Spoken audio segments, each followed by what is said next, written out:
So after 10 years of sitting, it's time to finally decide what to do with this old 67, my high school car. What do I do with it? What direction do I go? And really, what it boils down to is what am I going to put underneath the hood here for an engine and transmission? It's had an LS in it, it's had a small block, it's had a lot of different small blocks, it's had several different big blocks. I just don't know what to put in it. I've got tons of options and tons of things I could do, but I need some help deciding on which direction I should go with it. Now, almost exactly a year ago, I posted a video on this car when it was in a storage facility back in Blue Springs, Missouri. Well, since then, I've moved from Seattle, Washington to Mississippi, just outside of Memphis. I've drugged the car from its home in Blue Springs at a storage locker to a storage locker that's about 5 minutes away from my house. So I have time to work on it while I'm actually working on the El Camino project, which I'll leave a link to that playlist as well.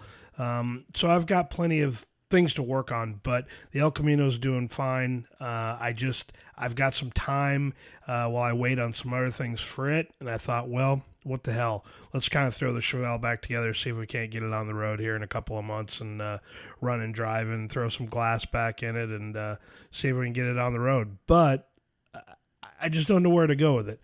Like I said, I've done a big block in it before. It was the last engine that was in here before there was an LS in it. And whatever goes in it now is just going to be in it kind of temporarily. It's going to be in for a couple of years after I finish maybe the El Camino project and kind of get it where I need to go.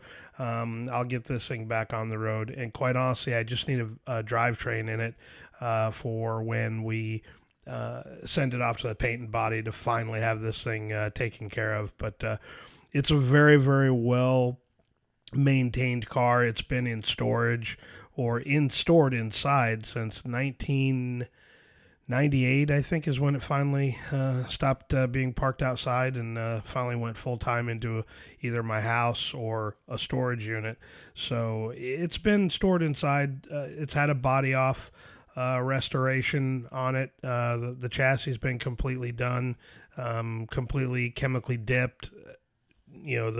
Everything's right on it. The brake lines are all brand new. It's got brand new fuel lines in it. Everything's really good. The floor's really decent in this thing. So it's had a pretty good life. I've had it for since 1989, I think I bought the car. So I've had it for quite a few years, and it's really the only car I've ever kept. So for me, it's kind of a fun project. Whatever I end up doing with it, it's just kind of be a fun little drive around type of car and see what happens with it.